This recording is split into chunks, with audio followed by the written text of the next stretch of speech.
Now in session. Judge Newman presiding.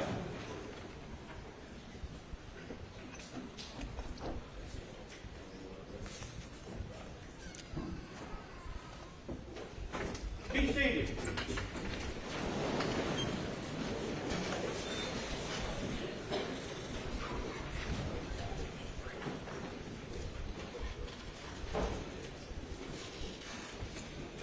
Good morning. Parties ready to proceed? State's ready, Your Honor. Bench is ready, Your Honor. All right, from the state, Mr. Waters. Thank you, Your Honor. We're obviously here in the sentencing for the state versus Richard Alexander Murdaugh. Your Honor, I have prepared the sentencing sheets signed up. If I can hand those up to the clerk.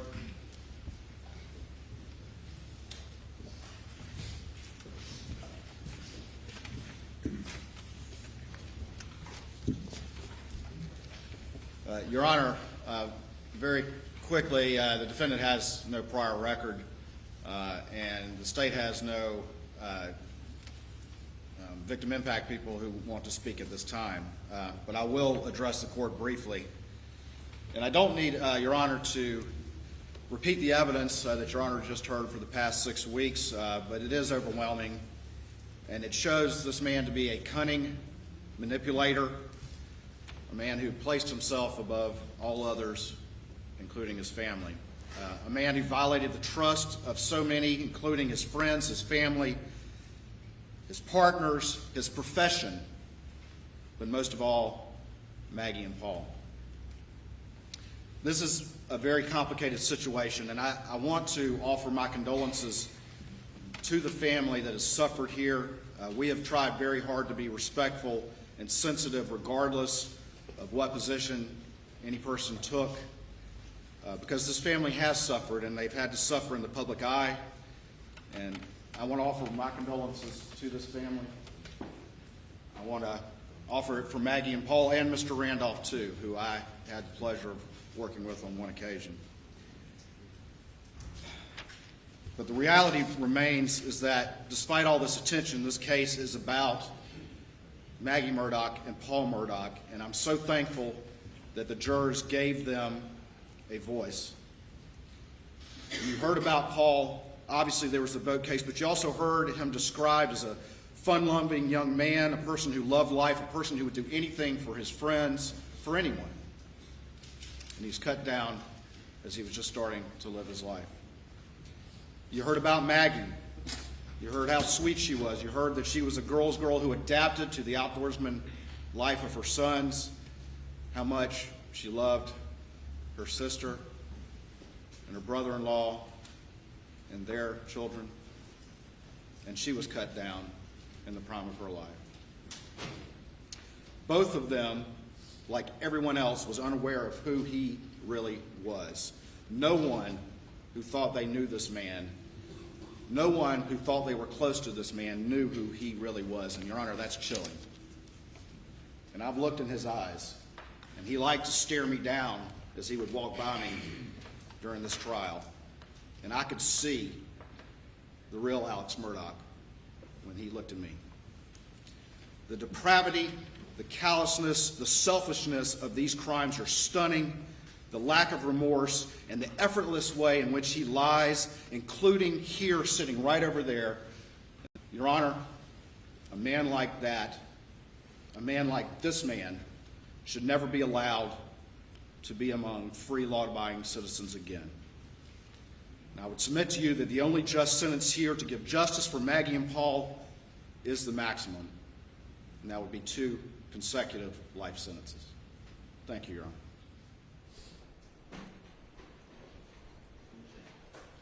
You indicate that no victim would like to speak at this time. Would any victim like to speak at any time during these proceedings? Your Honor, one of the things we did early on, obviously, as I just said, it's a very complicated situation, but we made the decision early on. We've had our victim advocate here who's been doing a wonderful job, regardless of the viewpoints of any individual family member, to provide aid and service to them, and we made that decision. I'm informed by our victim advocate that none of them wish to speak. The defense can certainly address that, but that's what I am informed. They certainly were offered the opportunity as is required. And I want to commend our victim advocate on the excellent job she did in handling this complex situation that we wanted to be sensitive to, because again, none of us are not mindful of the fact of the suffering of this family. I noticed Sled Chief Mark Keel is here. Would you like to address the court on any matters, Chief? No, sir. Just to say again, very proud of our agents, the work they've done. I'm proud of the partnership that we've had with the Attorney General's office as we've had for many years. And again, we're here to see the justice is served, and we believe it has been. Thank you. For the defense. Your Honor, Mr. Griffin and I would have no comment. The defendant would like to address the court, though. Mr. Murdaugh. Good morning, Your Honor. I'm innocent. I would never hurt my wife, Maggie, and I would never hurt my son, Paw Paw. Thank you, Your Honor. Thank you.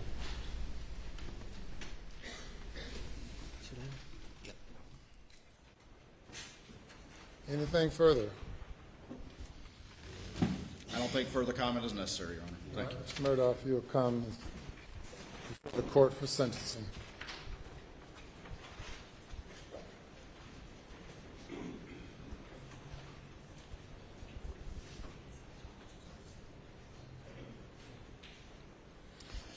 This has been perhaps one of the most troubling cases, not just for me as a judge, for the state, for the defense team, but for all of the citizens in this community, all the citizens in this state, and as we've seen based on the media coverage throughout the nation.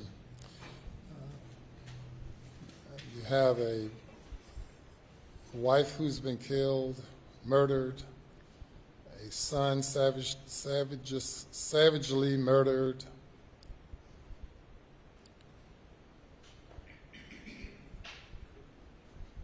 a lawyer, a person from a respected family who has controlled justice in this community for over a century, a person whose grandfather's portrait hang at the back of the courthouse that I had to have ordered removed in order to ensure that a fair trial was had by both the state and the defense. And I've sat through the trial. Not only have I sat through the trial, but also as the presiding judge of the state grand jury, sat through and participated in the issuance of search warrants of various sorts, bond hearings, and have had to consider many things. And we have this case, and I'm also assigned to preside over 99 others, at least 99 other cases. Though testimony has come up regarding many of those other cases, I will not make any comment with regard to any other pending matter, as I have been assigned those cases as well. It's also particularly troubling, Mr. Murdaugh, because as a member of the legal community and a well-known member of the legal community, you've practiced law before me, and we've seen each other at various occasions throughout the years. And it was especially heartbreaking for me to see you go in the media from being a grieving father who lost a wife and a son to being the person indicted and convicted of killing them.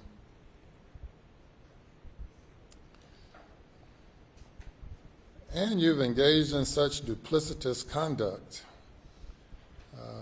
here in the courtroom, here on the witness stand, and as established by the testimony throughout the time leading from the time of the indictment and prior to the indictment throughout the trial to this moment in time. Certainly, you have no obligation to say anything other than saying not guilty. And obviously, as appeals are probably expected or absolutely expected, I would not expect a confession of any kind. In fact, as I've presided over murder cases over the past 22 years, I have yet to find a defendant who could go there, who could go back to that moment in time when they decided to pull the trigger or to otherwise murder someone. I have not been able to get anyone, any defendant, even those who have confessed to being guilty, to go back and explain to me what happened at that moment in time when they opted to pull the trigger, when they opted to commit the most heinous crimes known to man. In this case, qualifies under our death penalty statute based on the statutory aggravating circumstances of two or more people being murdered by the defendant by one act or pursuant to one scheme or course of conduct.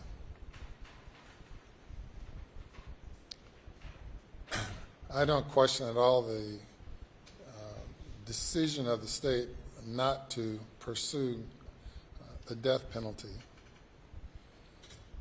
But as I sit here in this courtroom and look around the many portraits of judges and other court officials and reflect on the fact that over the past century, your family, including you, have been prosecuting people here in this courtroom, and many have received the death penalty, probably for lesser conduct.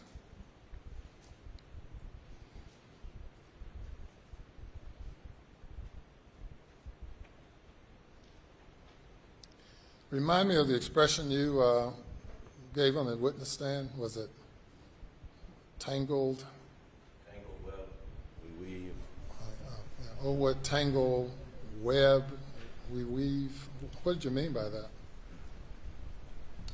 It meant when I lied, I continue to lie. And the question is, when will it end? When will it end? And it's ended already for the jury because they've concluded that you continued to lie and lied throughout your testimony.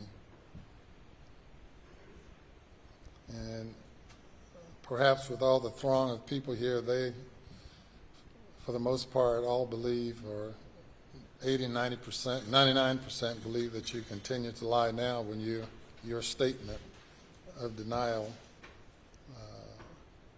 to the court.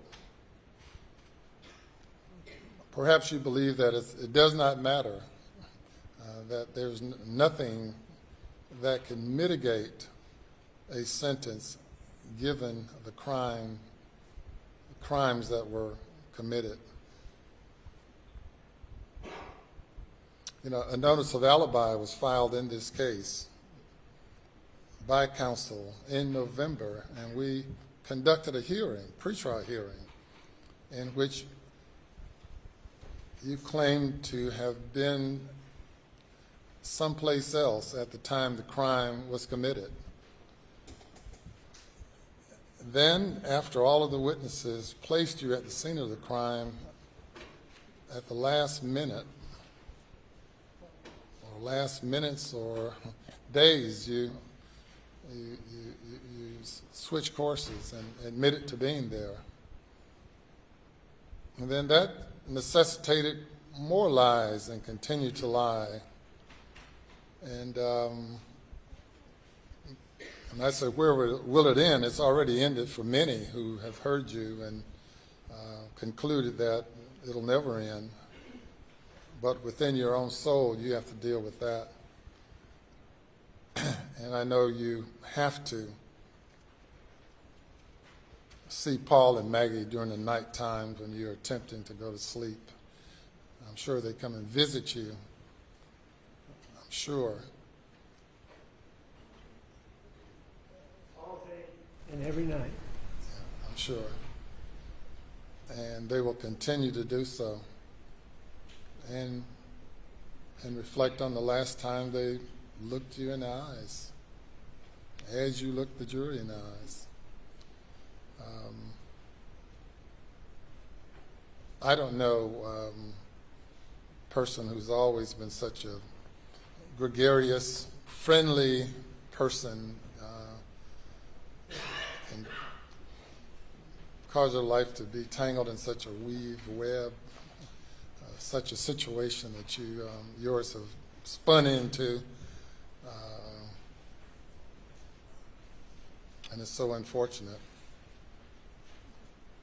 because you had such a lovely family of such friendly people, including you, and to go from that to this.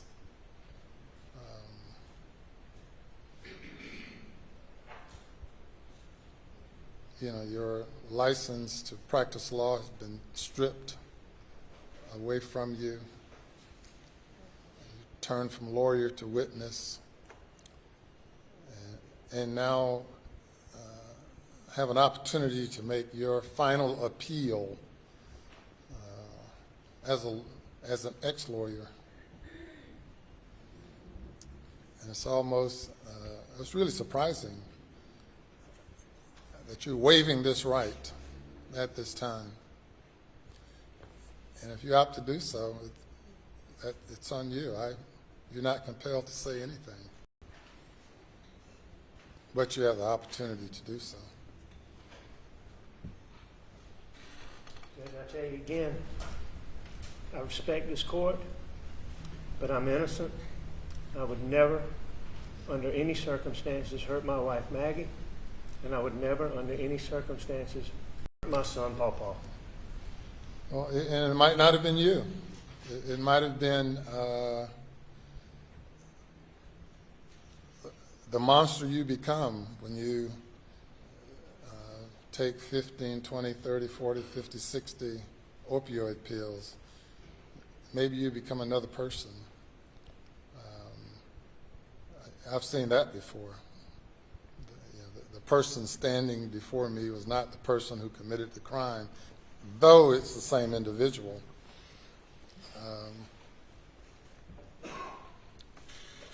We'll leave that at that. Before announcing sentence on these cases, with regard to all of the other pending cases, are any of them here in Colleton, or I'm sure some of them are? Yes, sir. Half of them, or? I don't have that in front of me, but there are a substantial number of charges here. There's some in Hampton, Orangeburg, Beaufort, Allendale. There may be others that I'm not thinking of right now. We might have worn out our welcome here in Colleton. They have been, and I'll take this opportunity to thank Sheriff Hill and all of the court officials and really everyone I've met and dealt with while here in Colleton County. Just been great. But without any delay, we're going to schedule some of the other matters. I know Mr. Harpootlian's scheduling is complicated, and you've sacrificed quite a bit to be able to be here defending Mr. Murdaugh, as well as the Attorney General's office, with all the other many things and obligations you have. And to be able to have the Attorney General here, Alan Wilson, for the period of time that he's devoted to being here, along with everyone else, it's been quite a sacrifice. But there are other victims whose cases deserve to be heard. And this case has jumped some of those other cases. Perhaps jumped it because of this case resulting in an assault on the integrity of the judicial system in our state, law enforcement in our state. Even during this trial, the law enforcement have been maligned for the past 5 or 6 weeks by one who had access to the wheels of justice, to be able to deflect the investigation. And as the evidence is pointed out in this case, the looming storm that Mr. Waters talked about, I can just imagine on that day, June 7th, when a lawyer is confronted and confesses to having stolen over $500,000 from a client, and he has a tiger like Mark Tinsley on his tail pursuing discovery in the case involving the death of Mallory Beach, and having a father, for the most part, on his deathbed. I could imagine, or really can't imagine, but I know it had to have been quite a bit going through your mind on that day. But amazingly, to have you come and testify that it was just another ordinary day, that my wife and son and I were out just enjoying life. Not credible, not believable. You can convince yourself about it, but obviously you have the inability to convince anyone else about that.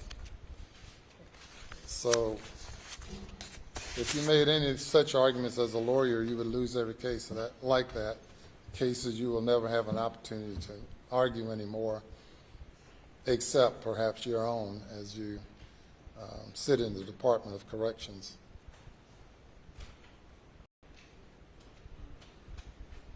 Anything further? No, sir.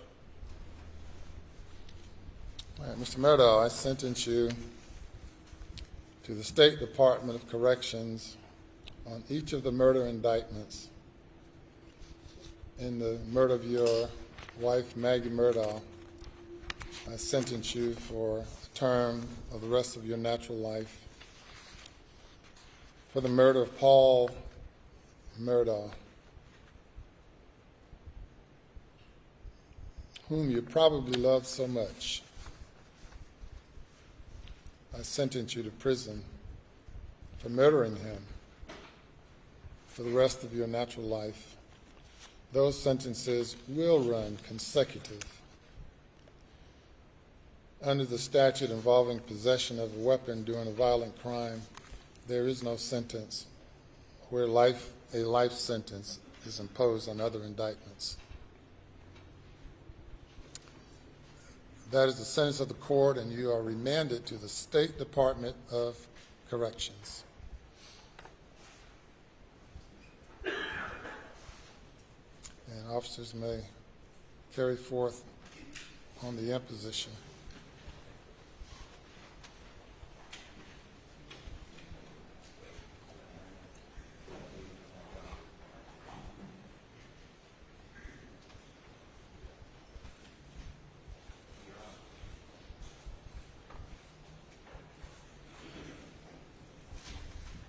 Yes, sir.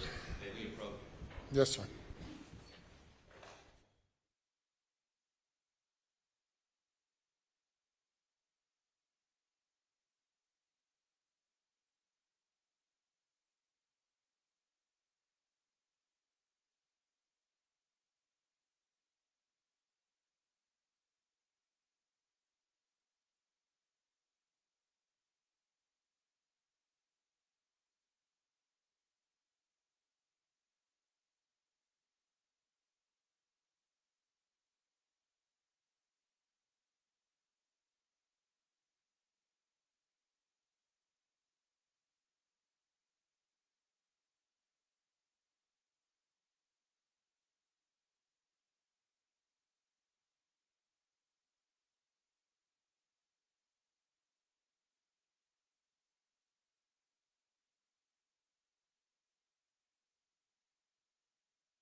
Before we adjourn,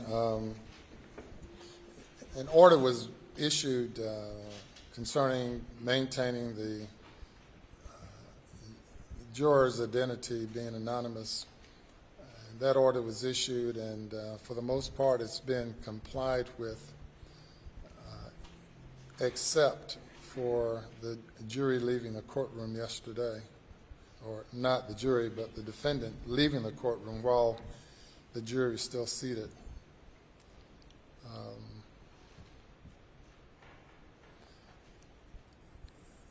Protecting the identity of the jurors is certainly extremely important during the course of a trial to ensure that no one makes contact with the jury or attempts to influence the jury.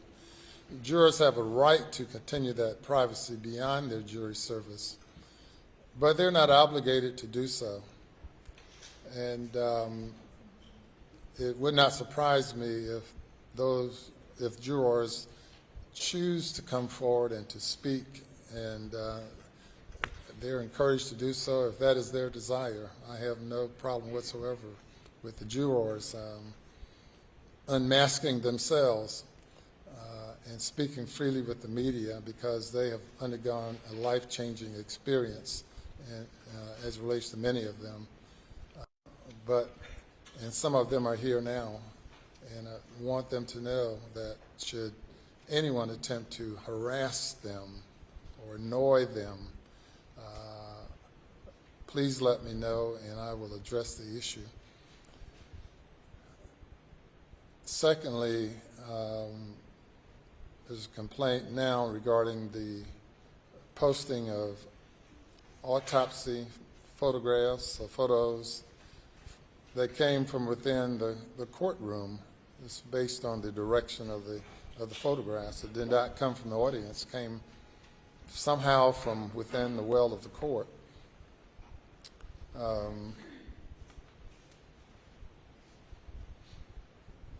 The parties have requested an investigation of that.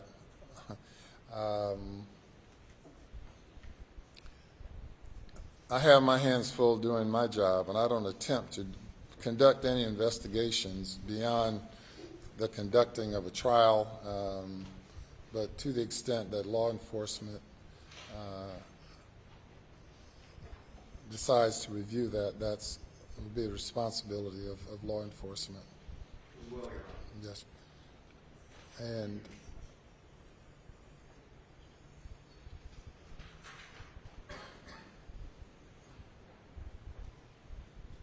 Of course, one of the reasons we've sought to seal graphic photos is because the parties have a right to privacy and a right to those matters not being publicly disclosed. If anyone has heard about the recent settlement that Kobe Bryant's, another sports analogy, Kobe Bryant's wife just made with Los Angeles County and others out there over certain disclosures of information involving the death of Kobe Bryant, liability can be substantial, and it's a risk for the most part that's not worth taking. So we'll let everyone judge themselves accordingly with that regard. Aside from all that, our business is done here in Colleton County, and I get to use my gavel one or few times during this trial and order that court be adjourned. Sine die. All rise.